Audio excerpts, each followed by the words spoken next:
Estimado don Sergio, ¿Qué tal, Freddy? ¿cómo le va, señor? Muy bien, muy contento de estar Oiga, aquí. hoy día esto nos reúne. Sí, Oiga, cuénteme, hace rato que no tomábamos este tema, hace rato que no teníamos la oportunidad de conversar de este tópico y importante es que hagamos una recapitulación un poquito para que la gente no ande tan perdida. Eh, Partimos desde los orígenes de este tema y un poco póngame en contexto y a la gente para que no pierda el hilo. ¿Cómo parte esto de las religiones ovni? claro, esto nos retrotrae a los programas que se hicieron en el 2021. ¿Te acuerdas que yo era como esos personajes que llegan y nunca se van, esos invitados que nunca, porque era un solo programa, Sí, y me fui quedando y me fui quedando y la verdad es que no me iba nunca. Era el entenado. Bueno, la idea de esos programas fue, por una parte, mostrar la importancia de las religiones ufológicas en el concierto religioso internacional actual. Si bien dentro del arco de los nuevos movimientos religiosos, las religiones ovni son minoritarias, han experimentado un crecimiento en los últimos años. Entonces, siguen siendo minoritarias, pero ya no al grado de la insignificancia, en modo alguno.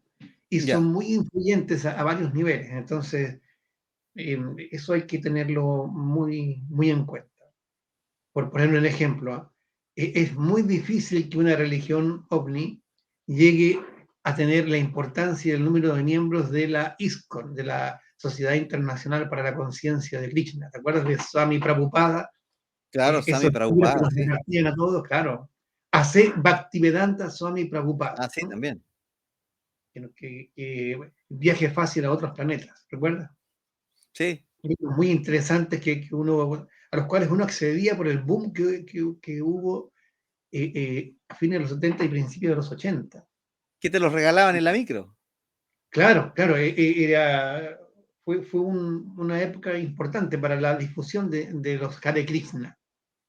Hay una canción incluso de George Harrison que pero el punto es que es difícil que una religión ovni alcance ese nivel de desarrollo en cuanto a número de miembros, pero hay algunas que están eh, hace tiempo alcanzando una dimensión respetable, como es el caso del movimiento raeliano o religión raeliana, a la cual dedicamos un capítulo que fue bastante visto, fue bastante comentado en su momento. Es- también por los side assets, que son por los detalles colaterales que tiene que ver con Rael y su gusto por las ninfas, Claro, sí, sí. que digamos que bastante libidinoso el hombre.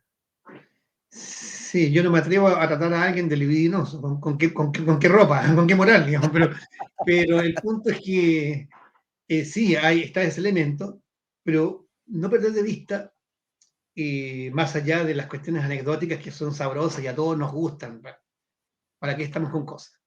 Pero el punto es que ideológicamente el movimiento realiano, y también lo enfatizamos en algún programa de 2021, tiene algunas características bien particulares, especialmente la temática de los antiguos astronautas y Sí, las ideas de von Däniken y similares, puestas en un contexto que es muy particular y que al mismo tiempo, pese a ser una religión o paradoja, es un movimiento que descree, que no cree en un Dios creador, claro.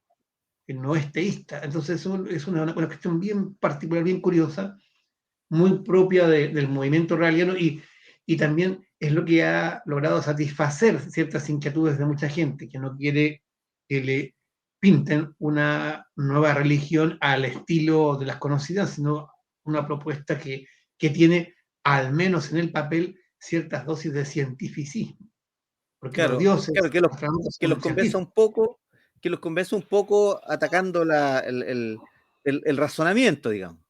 Sí, sí. Así es que también enfatizamos harto, ¿sabes? Esas veces que nos reuníamos en el 2021, la cuestión siguiente, tal como ocurre con los nuevos movimientos religiosos, que van desde, por ejemplo, la iglesia de unificación, ¿se acuerdan de la llamada secta Mun? Sí, pues, Hasta los Hare Krishna, pasando por la cientología y una serie de movimientos de lo más variopinto, resulta claro que no es posible hacer una caracterización, por lo menos yo lo tengo muy claro eso, que satisfaga a todos los gustos o que, mejor dicho, que las describa satisfactoriamente a todas, porque se claro, trata de una categoría residual. Nuevas sí. religiones, lo que no está dentro de las grandes tradiciones religiosas, por ejemplo, de Occidente. Entonces, no nos remite a una categoría unívoca, hay muchas. Y algo similar ocurre con las religiones, obvio, porque están, por una parte, las tradicionales, entre comillas, las que vienen del gran tronco teosofista, desde Adamski en adelante, incluso hasta Misión Rama, Claro. pasando naturalmente por Eugenio Siracusa, Uy, de quien tú sabes mucho, la sí. fratelanza cósmica. Pero también están todas las que han surgido desde la nueva era, desde los nuevos destinos o fuentes de contacto, Arturo, Sirio, todo eso que es propio de la nueva era y que no está tan directamente ligado al contactismo tradicional. No, no, en realidad no está tan ligado al contactismo Claro, tradicional, pero todo tiene como una beta común y es como que todos fueran hijos, nietos, bisnietos de Elena Petrovna Blavatsky, po. sí, sí, eso sí, claramente.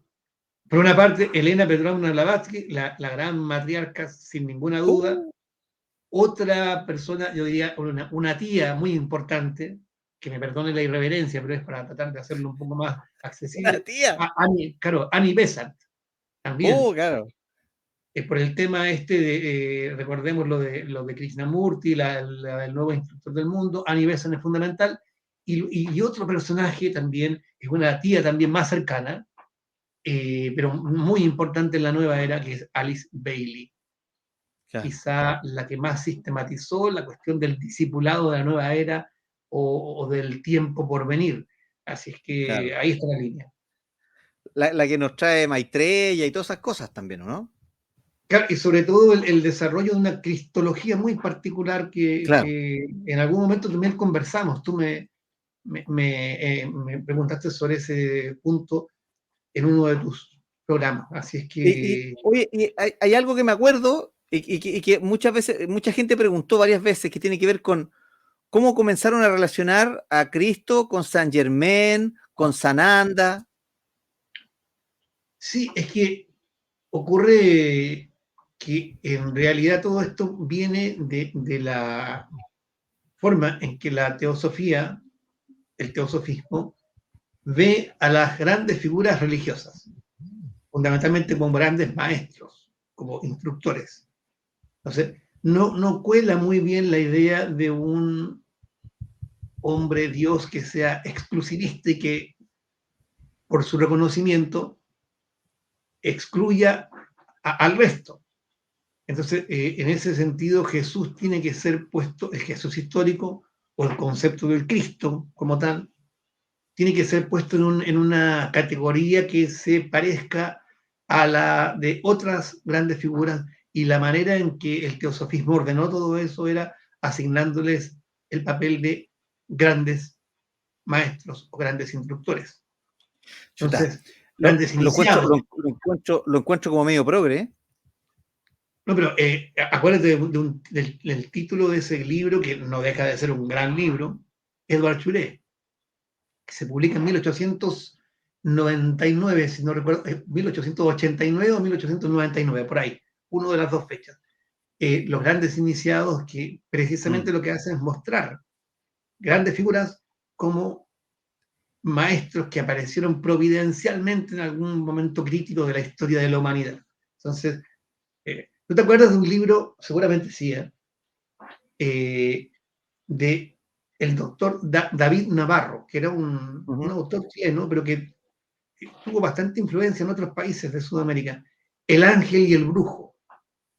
¿Ya? Es ¿Sí? un libro, claro, que también tiene alguna relación con la gran beta abierta por la teosofía de Madame Blavatsky, y ahí se habla de Jesús como el Maestro Cristo Jesús, que Claro. no es algo que haya inventado David Navarro, sino que él se suma a una tradición. Entonces, eso está en la misma manera en que se trata de ubicar otras figuras relevantes como Zoroastro o Buda. Oye, Ah, te quería hacer un comentario insidioso, no insidioso, pero dale, más dale, bien dale, dale. que nos lleva a una reflexión a todos, a ti, a mí y a quienes nos escuchan. ¿Te has fijado que Mahoma no juega casi ningún papel relevante dentro del arco Oye, teosófico? nada, po. Es que más o menos por ahí es la pregunta que tienes. Sí, No, sí. claro, porque Mahoma no juega, po. Claro. Como que ha sido difícil de localizar, quizá por una característica que destacaba Ernest Renan en el siglo XIX. Decía que el problema con Mahoma es que el problema, entre comillas, es que de los grandes fundadores de religiones, eh, es quizá de las figuras de las que más se sabe.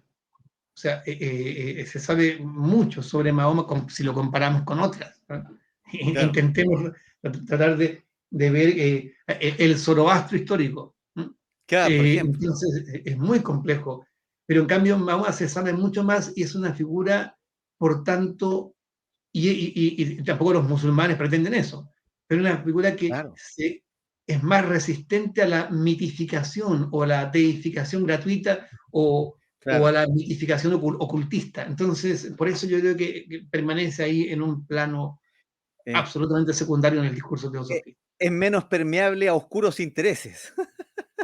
O menos idealizable la figura, Claro. menos adornable, re, menos pasible de ser reconstruida al estilo, por ejemplo, de lo que hace Edouard Churé, que lo hace con gran talento literario, pero eh, eh, lo que sea, ¿te acuerdas de unos libros también muy leídos de los 70 y 80? Hilarión del Monte Nebo, que lo que Ajá. hacían era presentar una historia supuesta de los años de Jesús, los años perdidos de Jesús. Entonces, Sí, eso resulta muy difícil de hacer con una figura como la de Mahoma.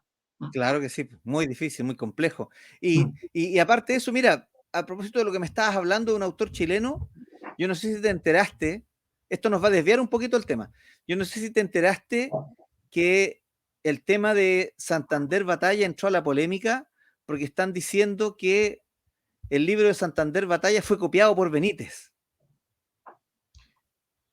He escuchado ese tipo de cosas. Ahora, si es así, no puedo decir que me sorprende. De hecho, no me sorprendería en modo alguno. Eh, A, a los urantianos les sorprende menos. claro, no me sorprendería, siento bien sincero, no me resulta algo que me descoloque porque eh, lo cierto es que aquí se produce algo, yo no sé, no me vayan a entablar una demanda, pero yo no sé cómo será este caso. No estoy informado del caso, pero es muy frecuente que se produzca esto que el sociólogo Robert Merton llamó el efecto Mateo. El efecto Mateo postula lo siguiente: una figura reconocida en un campo, al menos famosa, tiende a cosechar elogios, después casi incluso de manera mecánica, en Ajá, desmedro de otros menos conocidos. Entonces, cuando se sí, produce una especie de contencioso entre un desconocido y la figura reconocida, aunque la figura reconocida haya plagiado o copiado o tomado cosas del desconocido, el reclamo de este último no va a ser creído. No, claro, claro, va a ser claro. desechado. Entonces, ¿por qué? Porque se va a asociar con la posición de un advenedizo que quiere eh, eh, singularizarse a costa de pleitear con una figura importante, Claro, al menos claro, desde el punto de vista publicitario. Entonces, en claro. Santander Batalla no digo que sea este el caso, pero yo en todo caso creo que hay que ser bien objetivo. Yo me gustaría informarme de lo que tú señalas y comparar textos. Como en algún momento Claro. el libro de Beorlegui y Rivera me hizo comparar textos, El secreto de Urantia, me hizo comparar también, antes de salir con estas defensas corporativas, no, a los textos. Claro. Bueno, y también cabe señalar que cuando uno comienza a hablar de religiones ovni, hay dos temas que no puede pasar por alto. Uno, la formación de George Adamski, porque George Sí, Adamski no solamente fue un contactado, él venía ya con un background muy amplio anteriormente. sí. Ojo, George Adams tiene por los dos lados, por los dos. Sí, po. Por una parte de la Orden Real del Tíbet, o sea, era un teósofo de tomo y lomo, Sí, pero además, y esto se ha puesto menos énfasis, era escritor de ciencia ficción. sí, Eh, sí. Pero si, si, eso muy si, poca gente lo sabe, po. claro, o sea, si George Adamski no veía platillos volantes en la California al principio de los 50, no sé quién más los podría ver. No, ¿quién más? Nadie más. Claro, ¿Quién? era el personaje ideal. Sí, sí. Bueno, y también un poco, mira, y otra vez saliéndome del tema, pero es que sabéis que la conversación me lleva para allá. Eh, el día de hoy el panorama ovni no se está llenando de ciencia ficción de nuevo. Claro que sí, po. Sí, y también de una forma de argumentar desde la especulación. Me explico. A Y, ver. perdón, voy a hacer un poco de propaganda, pero no es porque eh, haya usado el momento, sino que me resulta Ajá, inevitable. O sea, me veo forzado a hacer propaganda. claro que sí. ¿A qué me refiero? En el libro que estoy terminando de escribir ahora, Érase una vez en Opilandia, el tomo 5, donde sigo con la historia de la ufología francesa, uno de los temas que tengo que abordar es el del el estado o las estrategias argumentativas de la hipótesis extraterrestre en el siglo XXI. Ya Wow, no pensemos desde el 2000 hasta ahora. wow. Pero es que es muy entretenido eso, po. Sí, y uno se da cuenta de que en realidad cada vez hay mayores invocaciones a escenarios que son, por cierto, muy interesantes, pero uno no Sí, sabe en qué medida se relacionan con la casuística. Entonces, cada vez aparecen más referencias a supercivilizaciones. ¿Te acuerdas de esa tipología de sí, Kardashev? Civilizaciones sí, galácticas. po. Imaginemos de Kardashev, distintos claro. tipos de, La claro, escala de Kardashev. claro, del tipo uno que tiene y ya es bastante Sí. avanzada. Pero, Planetario, galáctico. claro, imagínate lo que, según Kardashev, sería una civilización galáctica, una civilización de tal nivel que es capaz de manejar la energía disponible supongamos, voy a inventar, en Andrómeda, la galaxia de Andrómeda. Claro, claro. Entonces, eh, y resulta cautivante leer cosas que son claramente que te abren la imaginación, pero lo que no resulta de recibo es que ese tipo de elementos se usen para la polémica omnística del día a día. Entonces yo no puedo, eh, peleando con los escépticos o peleando con los paraufólogos, tirarles encima las tipologías de Kardashev, porque no resulta, no se sigue, según la falacia non sequitur, no se sigue Claro. de lo que se está discutiendo. Entonces, No, noto po. mucho esa huida hacia allá, hacia los grandes escenarios, y, y eso es gravísimo. Entonces, sí, coincido con eso. Se están tomando muchas cosas de la ciencia ficción para... Sí. Y ¿sabéis qué? Y yo veo que este fenómeno es tan cíclico que otra vez tenemos a un Donald Quiju, volvemos a tener a la Comisión Condon, está todo de Sí, vuelta, todo de nuevo. Este famoso David Grush, que es como un Donald Quiju 2.0, esta famosa comisión de la NASA y del Pentágono, que es como la comisión Condon de nuevo, que la NASA sale y dice, oye, en realidad necesitamos más recursos para investigar esto, pero en realidad no vale la pena porque solo un 2% de la información detecta cosas que no son, que son inexplicables. Uy, y el 50 y tanto no lo dijeron, ¿no? claro, no, no, y también se da eso de algunas declaraciones que son totalmente espectaculares, pero Claro. que también Tenemos se dieron, nave.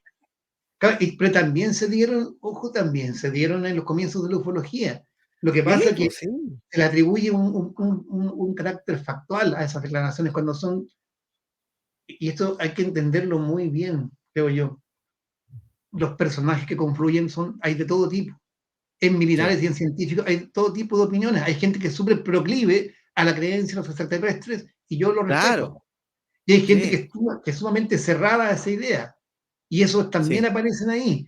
Y los que son cerrados van a mirar de soslayo el dossier y los que son pro ET van a salir con declaraciones totalmente también desvinculadas del dossier, de lo que el dossier realmente es. Claro.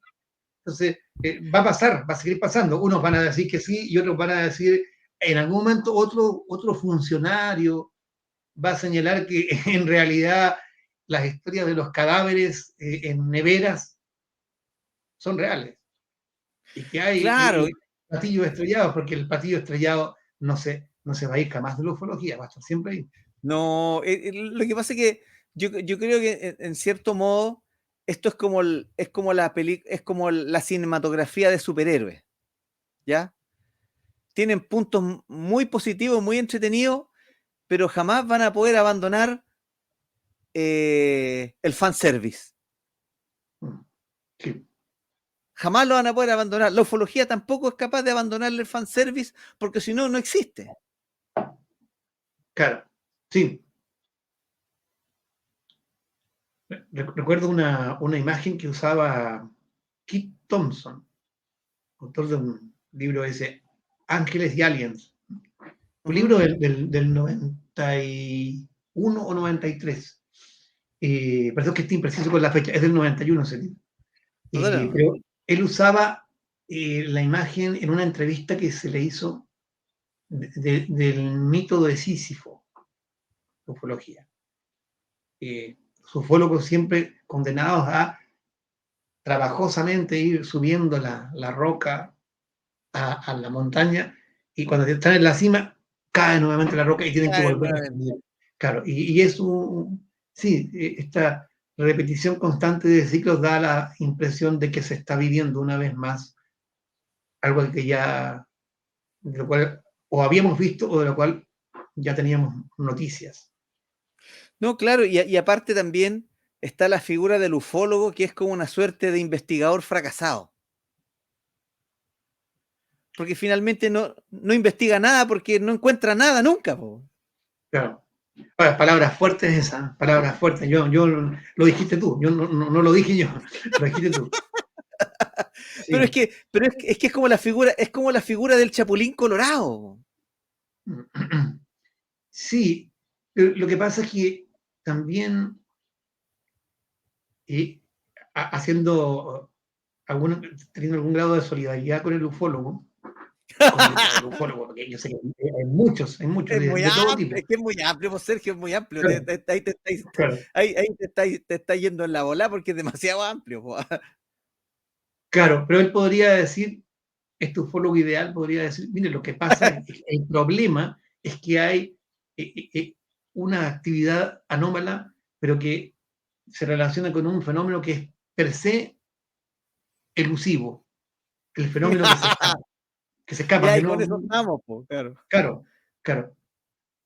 Yo por suerte, yo, tú sabes, yo no se me puede como a ti, como a otros que estamos en el tema, se nos puede poner la chapa de ufólogo, pero yo en realidad, o investigador, yo simplemente soy un tipo que escribe sobre ufología, sobre la historia de la ufología, eso es lo que yo hago, Yo, entonces, esa es mi perspectiva.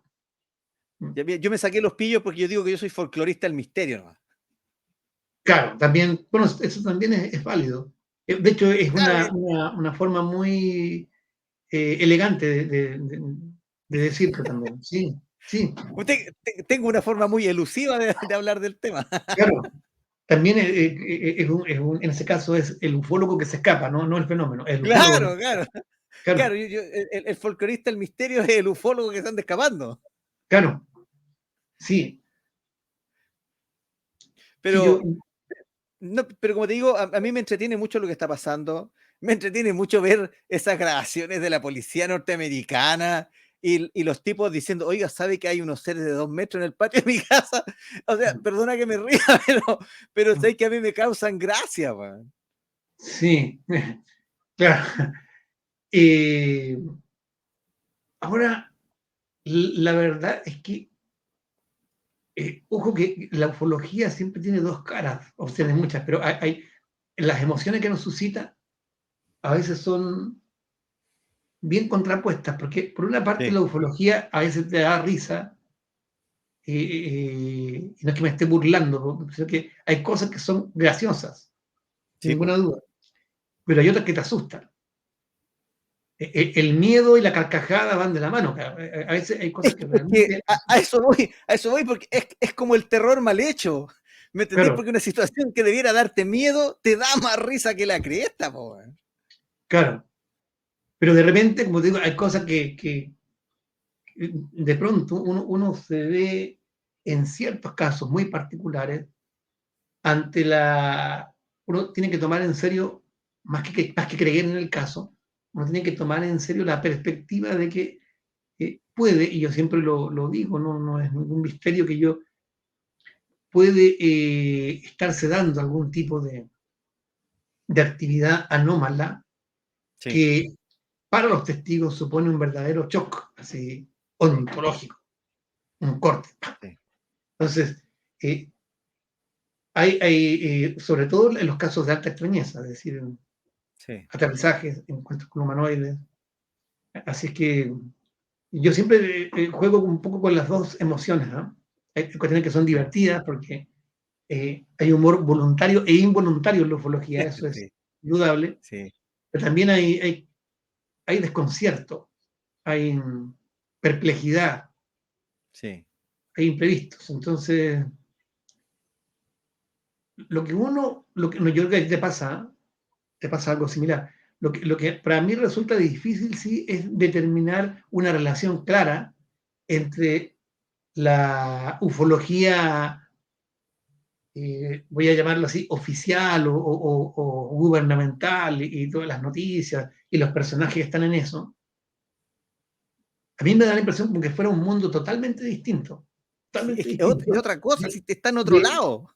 claro, ahora que estoy más interiorizado en casuística con humanoides, de lo que se da ahí. Últimamente he estado leyendo bastante sobre, así como 1954, la gran oleada francesa. Hubo Qué buena otra, esa. hubo otra con muchos humanoides, no tan importante, en 1974, 20 años después. Yo le Eh, llamo el pequeño sí, el pequeño temor marciano. No lo fue. El Oye, gran temor marciano, el del 54, este el es el 54, pequeño temor marciano. pero ¿y el año del humanoide del 73? Es que eso es en el ámbito estadounidense. Ya, ok. Pero a raíz quizá de esa misma oleada, hubo coletazos. Y uno de ellos fue muy importante en Francia por diversas razones. Ya, Y comenzó a perdona, fines del perdona, 73. Sí, perdona. ¿Y el 74 está metido ahí el hombre Michelin?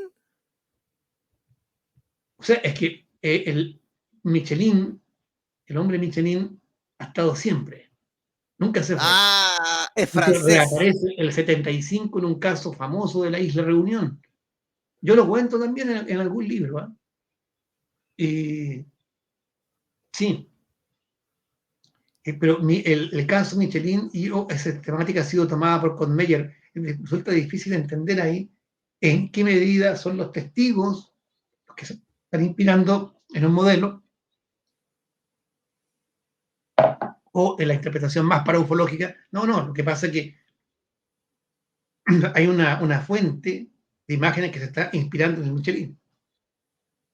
Qué, También puede ser. qué tremenda esta cuestión, qué tremendo, porque de verdad, yo siempre lo digo y jamás he tenido vergüenza en reconocerlo, pero yo nací como con 40 años de retraso.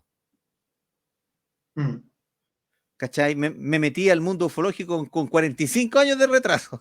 claro. y no me molesta, ¿te fijáis? No me molesta, ¿por qué? Porque independientemente de que en qué paraste la ufología al día de hoy, que importa muy poco, Mm, ¿para qué andamos con cuestiones? Importa muy poco en qué paraste la ufología hoy día, eh, porque eso le importa a los ufólogos nomás, po. ¿A quién más le va a importar?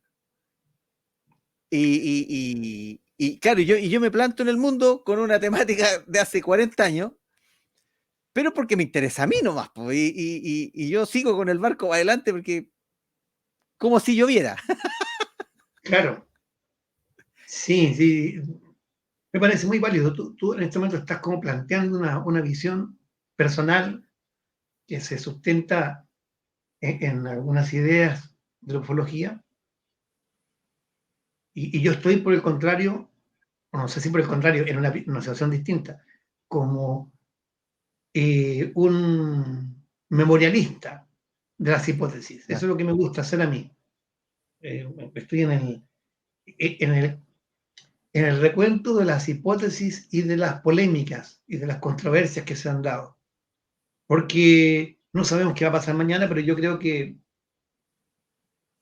o sea, temo que esto se pierda. Yo considero que es muy interesante la controversia ovni por sí misma, con independencia de que los objetos a Uh, los que se refiere sean reales o no. Sean Entonces, reales o no, claro, sí. Lo interesante de esto es la mitología ovni en el fondo. A mí me interesa la mitología ovni porque creo yo que es un tema tan rico, tan interesante y es, como tú bien lo dices, súper independiente si los ovnis son reales o no. sí, Todo lo que se ha construido acerca del tema para mí es importante y por lo mismo yo creo que la senda que yo recorro tiene que ver más con la filosofía del fenómeno que con que si en realidad bajan extraterrestres o no a la Tierra, eso da como lo mismo. claro. Sí, sí. Ojo, también la gente que, yo ya no reniego de eso, ¿ah? La gente que legítimamente se inspira en la idea del ovni como visita extraterrestre, cree Sí, pues. fervientemente en eso, y seamos sinceros, la existencia de ese fervor y de esa creencia, en cierto modo, nos alimenta a nosotros. Por supuesto, por supuesto. Somos nosotros una especie como de verdaderos vampiros de la ufología. Sí, Nos alimentamos sí, de energías de otros. Entonces, sí, y para sí. escribir, o sea, Oh, para tomar nota, yo tomo nota y escribo, y vamos sacando cosas de... para escribir, para citar, para tomar nota, ni te cuento, yo debo ser un vampirazo. Bueno, Pero es que ahí está lo entretenido, ¿te fijáis? Porque siento que las posturas de las personas son tan duras frente al fenómeno y tan poco flexibles que ahí aplico la máxima japonesa. Sé como el junco, no como el roble, porque el sí, roble en una tormenta con un viento fuerte se va a quebrar, pero el junco se va a dejar doblar por el viento y eventualmente cuando pase la tormenta con el tiempo va a volver a tomar su posición original. Y siento que el ufólogo tradicional que llamaste tú, el ufólogo así como el, no sé, es que no sé si llamarlo, creo que le falta tanto el respeto a la academia al decir el ufólogo así como clásico, eh, porque en sí, yo te insisto, el ufólogo es el claro representante de una disciplina fallida, pero, pero en sí el ufólogo es por lo mismo, porque es súper duro. La ciencia no es dura, la ciencia es flexible, se confronta, se inventa, se vuelve a negar, y tiene esos van y viene, porque alguien plantea una cosa, a los 2 años descubren que es mentira y lo plantean de nuevo y se arregla, y así trabaja la ciencia, pero el ufólogo no. El ufólogo, no, que esto es así. No, porque ¿cómo no van a ser extraterrestres? 6 millones de mundos habitados. Pero ¿por qué tienen que venir para acá? Porque sí, nosotros seremos importantes. Y siempre siempre hay una excusa para volver a plantear al UFO en nuestra historia. Siempre. Sí. Y ellos tienen una postura súper dura. Yo en realidad, cuando a mí alguien me dice, oye, ¿sabes que esta cuestión en realidad puede ser un invento de nosotros? Claro que puede ser un invento de nosotros. O todos dicen, no, y sabes que es un puro error de percepción. También puede ser error de percepción. O lo que me pasó hace un poco con Mercedes Pullman, que me estuvo explicando unas cosas que no puedo decir en el programa en vivo, porque si los ve un amigo mío, va a decir, ¡ajá! ¡Permiso! Con permiso, soy el tango. Claro, con permiso, soy Como el decía, tango. Pachanga Claro, dijo la changa. claro, matanga, dijo la changa, y ahí Es quedé, po. Matanga dijo la changa. Sí. Claro, entonces ponte tú, porque hay algunas visiones ufológicas que no son muy conocidas, sobre todo en el mundo, en el ambiente hispano y en el ambiente latino, son muy poco conocidas. Y estas visiones Sí, nuevas plantean unos desafíos rarísimos, po.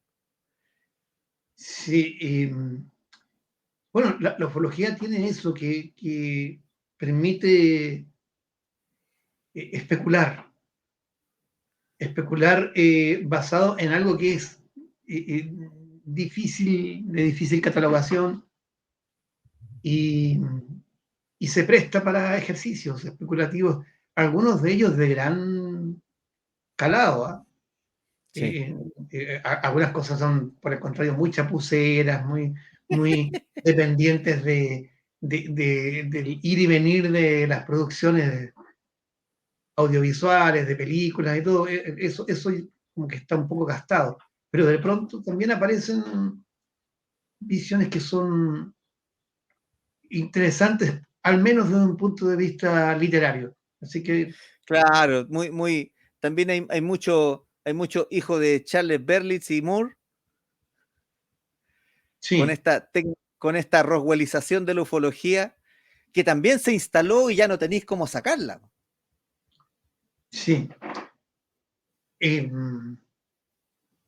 yo creo que el hecho de ver a la ufología como una historia es lo que permite cierto espacio para la lucidez, para entender que no todas las cosas han sido siempre iguales y que se están reconstruyendo permanentemente. Se está haciendo una eh, re-ufologización activa del pasado. También hay que entenderlo eso. Sí. O ciertas ideas que son de ahora nomás, o de los últimos 30 años, con forceps se las intenta localizar en los años 40 o 50. Y uno sabe que eso Sí, no es po. cierto. Uno sabe Sí, sí. que no es real. Uno sabe que meter grises, lo conversamos también en el programa en algún momento. Sí. Grises en realidad el 54 es como Súper forzar forzado. totalmente claramente, claro. Eh, iba a decir, es como, pero se me ocurrió un ejemplo muy desafortunado, así que me autocensuré. Pero Claro. la verdad es que no. Por eso que fue redondeando un poco respecto de las religiones ufológicas, yo creo que fue, espero que haya sido interesante para quienes seguían el programa, ver otra de las vertientes del tema OVNI, pero más en relación con la cuestión de el paisaje religioso de las últimas décadas. Ahí yo creo que estoy seguro de que se aportaron visiones novedosas en su momento, Por, novedosas su- para por quienes no supuesto. seguían. Por Eh, supuesto. Y lo vamos a retomar y lo vamos a replantear y vamos a seguir conversando esto de las religiones ufológicas y sobre todo también porque hay aspectos que pasan de repente por un caso, por un evento en específico que desemboca en una disciplina eh, de carácter religioso o una nueva vía de conocimiento, en donde empiezan a hacer esta yuxtaposición de elementos, donde hacen estos sincretismos que terminan de una manera tan extraña, conformando una tercera cosa que no tiene ni pies ni cabeza, como por ejemplo este tema de la cristología, que yo te juro que lo encuentro muy descabellado, pero que es real y es válido. No, pero, o sea, ojo, tú te refieres a la cristología de ciertos, en ciertos ámbitos ufológicos. Sí, por supuesto, por Sí, supuesto. No la cristología en sí, sino que la cristología ufológica. claro, sí. Claro, un escéptico, un ateo podría decir que también la cristología de la teología es descabellada, podría decirlo. Sí, Pero sí, también. evidentemente la cristología teológica es una disciplina que incluso tiene cultores académicos, uno podrá creer o no, pero existe como discurso. Yo creo que, qué bueno que tocamos este tema. Yo en una ocasión, un escéptico decía, da un punto de vista respetable, pero yo creo que hay un problema ahí. Él Ya dale. decía, la teología, y pensando evidentemente en la teología cristiana, que es la teología es un discurso sobre la nada, porque no tiene objeto, porque nada de lo que dice la teología existe. Ya, Y yo creo que es esa afirmación, sin duda polémica, que tiene la simplificación propia de la polémica, sí, pierde de vista el hecho de que la teología como tal incluso puede hasta ser practicada por alguien que no crea, porque es sí, básicamente un ejercicio lógico. Es la interpretación dogmática, es decir, las posibilidades de un texto, pero no es una interpretación que sea completamente arbitraria, como se piensa, ¿no? O irracional, no, sigue una línea textual. Entonces, alguien puede ser teólogo sin creer. Y yo por remito a supuesto. quienes nos ven a un cuento de Borges, Los teólogos, y se van a acordar de lo que acabamos de decir. Hay mucha gente que lo conoce, pero para quienes no lo conozcan, sí. Así que me tomaría con alguna reserva eso.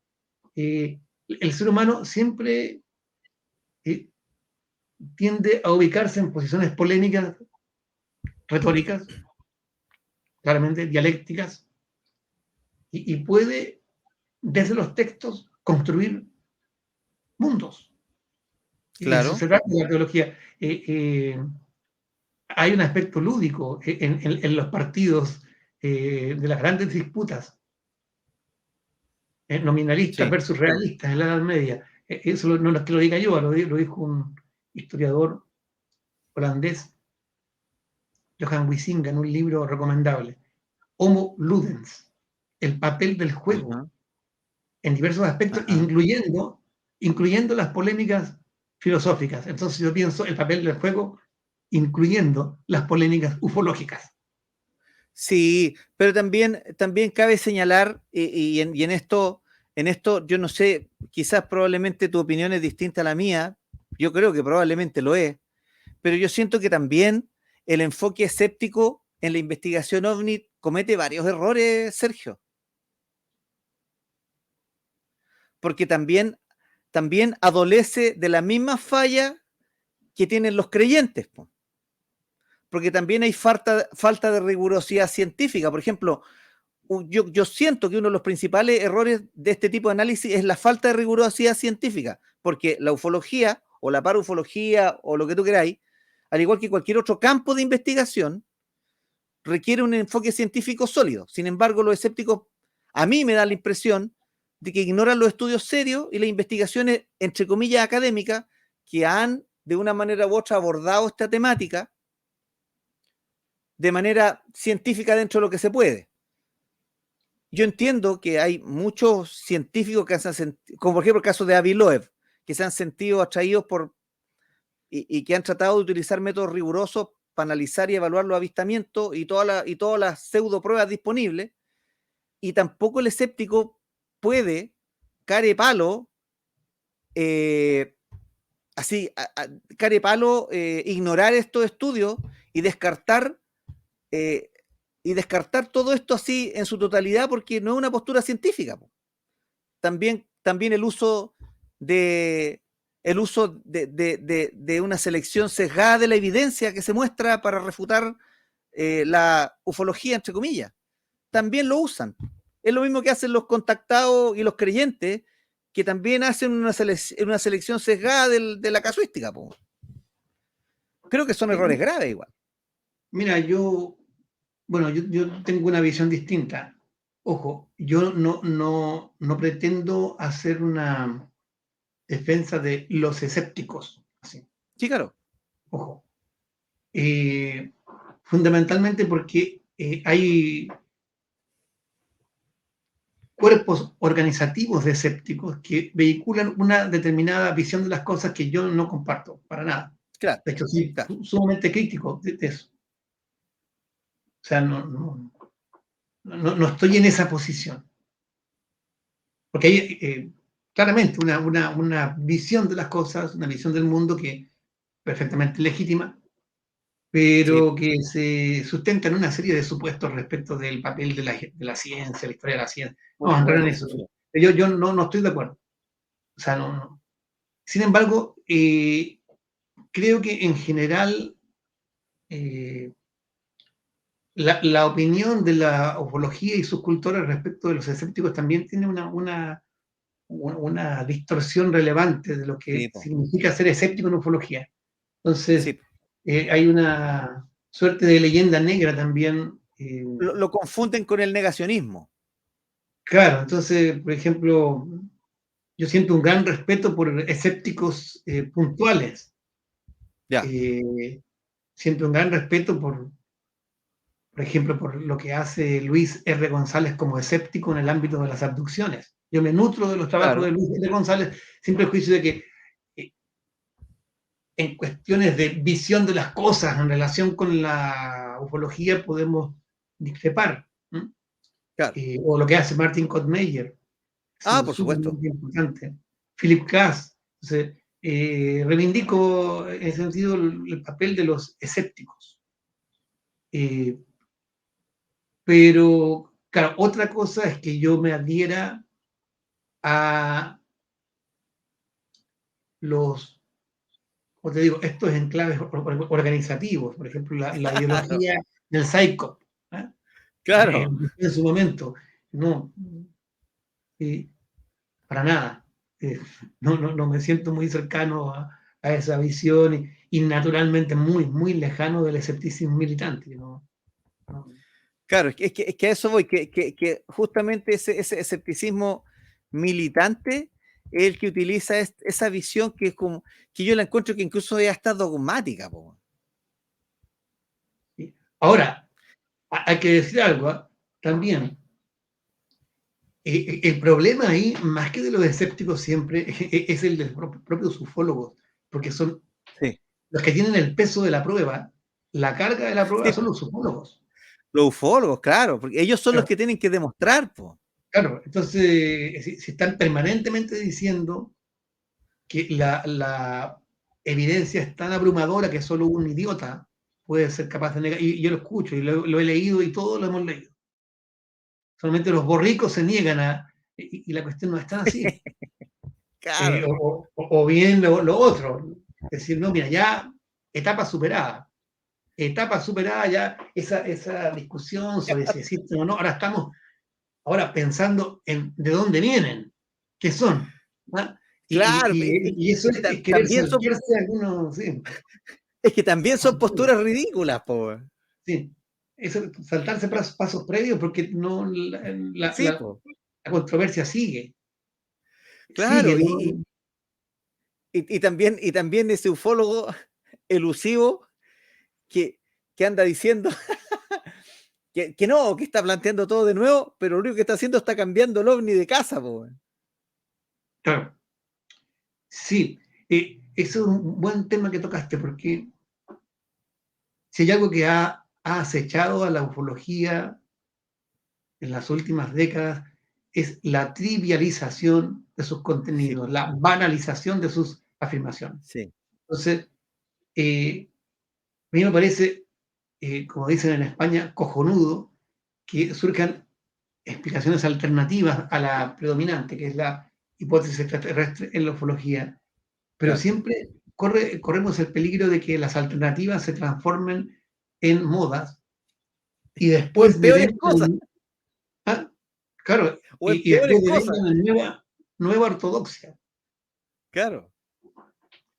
Y todo lo que tenían de rompedor, de rupturista, se transforme después en anquilosado y esclerótico, impidiendo Sí, el cambio. sí, Entonces, recordemos la vieja imagen, aquella muy sabia imagen del dedo que apunta a la luna. claro. Entonces, hay ufólogos que se enamoran de sus hipótesis que son solamente el dedo, pero no son la luna. No, Y lo que en algún momento fue revolucionario se transforma después en profundamente conservador sí, del statu sí, quo ufológico. sí. Entonces, la verdad es que yo creo que es bueno aplicar, no voy a decir algo nuevo, pero recordar siempre la máxima de Mé Michel, que la encuentro extraordinaria y no siempre bien comprendida. En ufología lo, lo, lo escribió en 1966. En ufología hay que pensar en todo y no creer en nada. Claro. Pero las dos cosas, pensar en todo, Sí, pensar en todo, incluyendo los que han rechazado toda su vida la HET, en algún momento también considerarla, reconsiderarla. sí. Quizás lo que una vez yo conversaba contigo, ¿qué tal si miramos esto desde la perspectiva de una HET, pero desufologizada? Sí, Una HET distinta. Un ejercicio de pensar. O también desde las posiciones escépticas. Los ufólogos pensar, no haremos demonizado excesivamente a los ufólogos escépticos y no los hemos leído realmente. No les hemos escuchado lo que tenían que decir. Eh, es yo que, estoy seguro que el libro Veredicto Omni de Robert Schiffer es más citado que leído. por supuesto. Lo que pasa es que también, por ejemplo, mira, yo no lo voy a negar, yo leo Kotmeyer, Philip Glass también lo he leído, y me nutro de algunas ideas de ahí para algunas cosas, pero en el fondo me gusta esa parte lúdica de pensar que hay algo, porque es como el cabro chico que tiene 8 años y van los amigos a invitarlo a jugar a la guerra y se pone el casco, la metralleta de plástico y cree que los que están al otro lado de la otra trinchera son el enemigo. Y es entretenido, porque crea un mundo nuevo, un mundo que es disfrutable y un mundo que tiene muchas cosas que no son ciertas, muchas cosas que son inseguras y muchas cosas que tú tiendes a pensar que son reales, pero probablemente son reales por esos 30 minutos que estáis jugando a la guerra nomás. No sé cómo explicarlo muy bien. Sí, no, sí, yo te entiendo perfectamente a dónde vas. Y aparte de todo lo que tú señalas, de pronto, en ciertos casos, quizá minoritarios, pero que son importantes, aparece el trauma. Sí, po. Y ahí es cuando uno se pregunta realmente, y ahí es cuando uno se plantea con seriedad la idea de que puede existir una anomalía desconcertante que irrumpe en Sí. el espacio humano. Negarse por sistema a esa idea no me parece muy congruente en general con la historia de las vivencias humanas. Entonces, Por yo dejo un supuesto. espacio Uno no para se la puede negar a experiencia. eso. Ojo, Claro, uno no se puede negar a eso. claro, no estoy diciendo, no estoy argumentando de la siguiente forma. No podemos negar que los ovnis son, no estoy diciendo otra cosa. Lo que No, estoy diciendo claro. es que hay gente que ha vivido experiencias Sí, traumáticas. pues, Yo no estoy sí. seguro de que todo sea autosugestión. A eso me No, refiero. claro, claro. Y, Claro, pero independientemente de eso, las personas que han vivido esas experiencias traumáticas inexplicables, eh, tampoco tú puedes llegar y ponerle el rótulo extraterrestre, porque, porque es un misterio, no se sabe lo que es. claro, además que tampoco conocemos con, con precisión todas las, voy a decirlo así, tampoco sabemos en qué medida, si miramos las experiencias extraordinarias que nos refieren otras culturas. ¿Mm? Lo que dice vivir un guayaqui en el corazón del Amazonas, Claro, lo que un Winnebago en América del Norte. sí, Eh,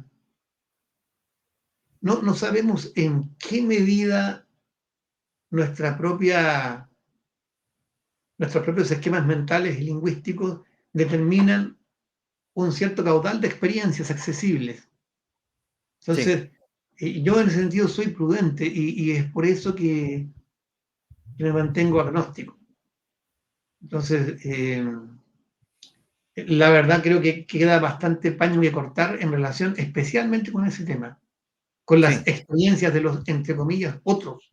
¿Qué pasa con, con la anaconda gigante que dicen ver en ciertos lugares de América del Sur? ¿Es todo criptozoológico o habrá algo más allá en el sentido de estados no ordinarios de conciencia? ¿Y por qué Es asumir que que eso es, todo lo que surge de ahí es falso? Ese es el punto. claro, es que eso es, porque uno no puede decir de buena primera de que esa experiencia es falsa, pero tampoco puedes decir que es real y tú asignarle el origen a la experiencia. Eso es algo que hay que abordarlo para estudiarlo todavía. Sí, yo estoy de acuerdo. Ojo, no estoy acá, alguien podría decir, estoy alimentando el misterio artificialmente, Pero no no, si te quiero eso. entiendo, yo sé que no es Eh, eso. Yo, por ejemplo, yo sé que tú y yo hemos estado un poco ya fastidiados con esa tendencia de decir, de plantear, eh, la imagen es de Alejandro Agostinelli, el dogma del inmaculado fenómeno ovni como una Puh, realidad intangible que no se puede tocar, que no se puede cuestionar. Recuerdo que una vez una carta, mira, te voy a contar una anécdota, aparece creo que en un libro mío. Perdón que hable así referencias, pero que ya incluso se me olvida cuando las dije, cuando las escribí. ya En dale. otra ocasión me criticaban a mí, me estaban pegando palos a mí. ¿Ah? Yo no me enojé con la gente porque entendí que había una confusión, había una leyenda también que me rodeaba. No porque no me puedan pegar palos, porque me atribuían opiniones que yo no tengo. Entonces, pero la forma en que argumentaban era bien curiosa, en una carta que me llegó a mí. Entonces decía, el fenómeno, ¿sí?, es demasiado complejo para que lo podamos entender. Y yo quizá antes caía con ese tipo de juegos, pero hoy día me parecen estrategias retóricas vacuas, que Claro, solamente consiguen alimentar de manera artificial el misterio. No, sí, no, es que, y se parecen a aquellas fórmulas de la teología. Ahora sí, nosotros, en nuestra infinita ignorancia, no podemos ni siquiera aspirar a interpretar claro, medianamente los al designios del sacrosanto Señor. fenómeno. Yo creo que podemos decir basta. En la ufología me refiero, podemos decir basta de ese tipo de estrategias retóricas. Sí, Basta. po. Bueno, aunque yo también me planteo en contra del sacrosanto fenómeno, del todopoderoso fenómeno y del teologizado fenómeno ovni, pero yo me he debido plantear frente a eso aterrizándolo, po, Claro. porque no hay otra manera de enfrentarlo. Y finalmente, en vez de complejizarlo, lo he ido simplificando a nivel literario, porque pienso profundamente que quizás no estamos frente a un fenómeno complejísimo de alta elusividad y que tenga todos los poderes del universo para hacer lo que quiera. Yo creo que es al revés, que es tan simple que ya no lo entendemos nomás. Sí. Yo creo que estás dando pistas de cosas en las que estás trabajando y escribiendo. Creo que No, estás es dando que el pistas, spoiler llega hasta ahí nomás. claro, pero no, no vayas más allá. No, Mira que claro, no sabemos dónde puede llegar este programa. Así que, pues hombre, sí. Así que, oye, Freddy, realmente ha ya, sido un gusto no, un gustazo, de verdad. reencontrarme con el programa, con la gente que lo sigue. Eso, eso. Así que, oye, yo te agradezco que hayas estado conmigo este rato que hemos estado refrescando un poco los trabajos anteriores y ya nos encontramos para una próxima oportunidad para ir de frente con religión ufológica y retomar el camino y lo que quedamos pendiente y vamos al meollo del asunto y a buscar los orígenes de esta teologización del fenómeno, no sé cómo decirlo, pero del sacrosanto y vamos ahí sacando trapitos al sol y sacando el tejido para pelar más religiones ufológicas. Sí, y también fenómenos religiosos nuevos que no son estrictamente ufológicos, pero que se intersectan con el Se problema. intersectan, claro que sí. Bueno, Sergio, gracias, mi viejo. Muchas gracias y buenas noches. Nos vemos en la próxima oportunidad. Gracias a ti y a quienes nos siguen. Buenas noches. Eso. Chao. Larga vida y prosperidad, señor. Eso. Chao. Chao. Bueno, chiquillos, chao. Que tengan buenas noches y nos vemos en un próximo capítulo. Chao, chao.